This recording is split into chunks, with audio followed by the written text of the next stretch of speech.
Hey guys, little Q&A, so a coffee Q&A. It's just some questions that I've gotten from you or other people through Instagram, so I figured might as well make a video of it to help you guys out. And the first one's gonna be, how much protein do I really need and why is it so hard to hit?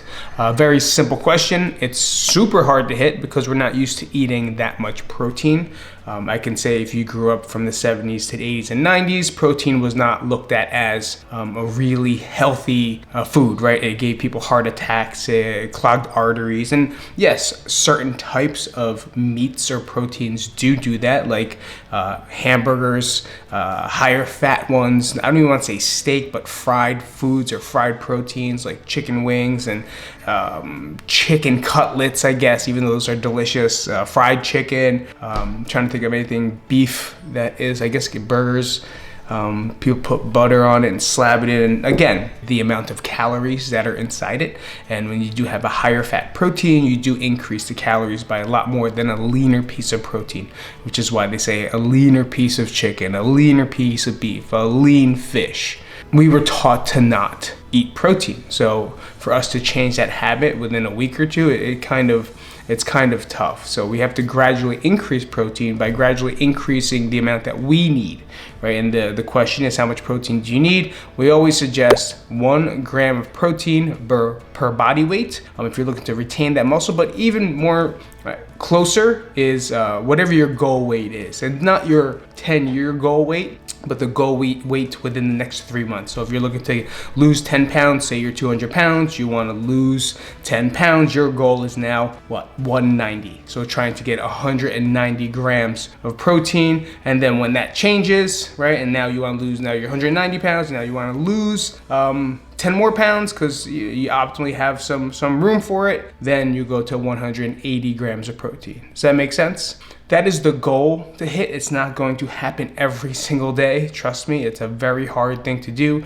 because you have to be prepared for it. It's not something that's easily accessible. And at the same time, there's not a lot of options, right? It's easy to get carbs in because we could drink something, we could chew something, we could snort something, and it's a carb. Right? Protein, it's a very limited source. Taking what you like, taking the things that you enjoy are very, very beneficial and will help you in the long run.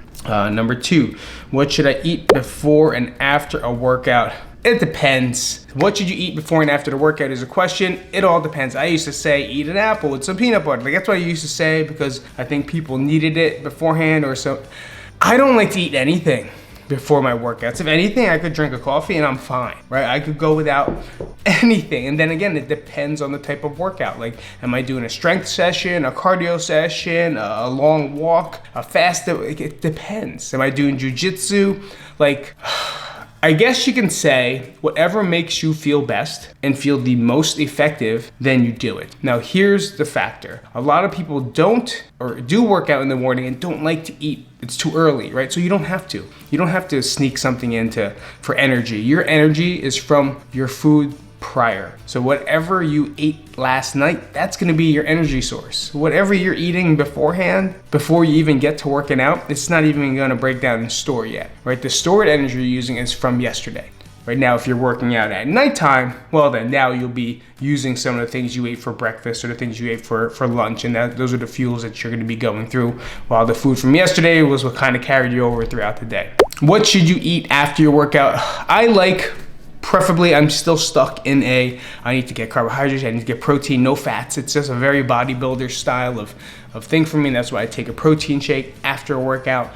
But if I miss it, not a big deal, right? It used to be like, oh man, if I don't get this, I'm losing muscle, I'm breaking down. And all the studies show it doesn't do it. It doesn't break down. As long as you're eating something within the next couple hours, you'll be fine. Now, if you're completely working out and destroying yourself and then fasting for maybe 10, well then, don't eat because maybe you went to work, then try to sneak something in, right? Try to have a protein shake available because then it becomes a habit for you to ingest some type of food, at least within the next couple hours. But if it's a long stretch, try to get that food in, try to get that recovery shake in, try to get that recovery meal in somewhere within the line after your strenuous workout. I'm not gonna say like a walk. If you walk, you don't need a post-workout. If you're pushing your muscles to the core and you're sprinting, you're getting exhausted, then let's talk about some post-workout. This one's a big one that has come up, is snacking killing my results? Is snacking making me not hit my goals? It can be a yes and it can be no. I do not say snacks are bad, all right? No, snacking is not. If you all right, so here's a situation, right? If you're eating big meals, say you eat breakfast, lunch, and dinner, and now you're snacking throughout the day a lot, then yes, all those little snacks do add up. And that becomes an issue, right? Because you're arbitrarily eating numbers, right? Think about that. Everything's a macro, right? Everything's a calorie. So at the end of the day, you only have a bank of calories that you can eat. And if you've worked with me in the past and you have your set amount of calories, sometimes your meals take over those snacks, right? And you can't have snacks because of that. But for the most part, if you're not following a plan, you have no number at the end, you don't know exactly how many calories to eat, then you're going to be just arbitrarily eating and adding up a bunch of calories that are just useless, right? And that's what it is. Now that's in terms of calories. Now in terms of good or bad snacks, is an apple a bad snack? No. What are you snacking on? Most likely the snacking that we're talking about, I'm eating chocolate chips, I'm eating a cookie, I'm eating something that's, you know, easily accessible at the office, like cupcakes, and just grabbing stuff and eating it. Well, then there's a habit, right? That is a habit where you're trying to make yourself feel better through comfort, right? Because the food is there, you feel bad, so now it's a whole guilt thing, right? Oh man, someone brought these in, I don't want to say no, what are they gonna think of me if I say no? Fuck them, first off. You have different goals than them, right? So don't touch the cupcakes if you really don't want it. Now, if you want it, right? It's like, oh, I really want a cupcake today. Notice I said I really want a cupcake today. I really want a dessert today, which means I'm planning on having a snack, right? And throw it into your numbers, throw it into your day. That's how you win with snacking. Snacking is not bad. Ice cream is not bad. It's a treat, right? You can't look at it as like X all the time, because soon enough you don't have the willpower to survive, right? You're gonna crash and you're gonna end up overindulging in something that you really didn't need to, if you just allowed yourself a little space to plan to eat it. So if you have a cupcake, how many calories is it? Is it fatty? Is it carb? Most likely. Is there protein? Probably not, right? So where in my meals can I take out some stuff in order to have this cupcake? Which means if I have 6 ounces of chicken, 8 ounces of white rice, right? And I'm allowed to have some olive oil to mix up some vegetables and stuff with that meal, right? So what I would do there, since I know the cupcake is mainly fat and carbohydrates, I'm going to take out my rice, I'm going to take out the stir-fry oil, and I'm just gonna eat a grilled piece of chicken breast with some vegetables, right? Some steamed vegetables, nothing with a lot of fat, no butter, just very plain and simple. Now I have a little bit of carbohydrate, but more fiber, and then a lean piece of protein, but my calories have just almost gotten to half by taking out that rice and oil.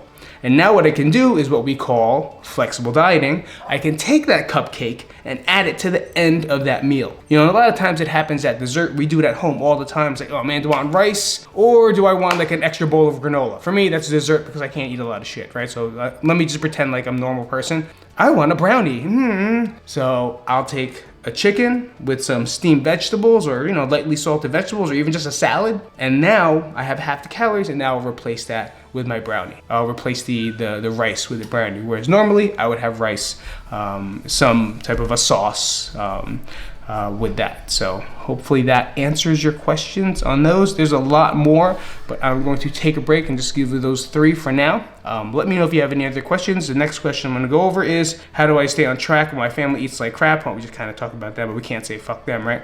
Is it okay to eat carbs at night? Absolutely. What are your go-to meals when you are too busy to cook? That's a hard one. Now, all this is nutrition. After that, we have stuff for training and lifestyle and mindset. So thank you guys. Again, I always want to give as much value as I can to you all, part of the group. I do appreciate you guys every single day, and I want to make sure I put all my focus with you guys. So I just spit, by the way, just spit. If you have any questions, let me know, and I will talk to you later. Thanks, Emo. Peace out, bro.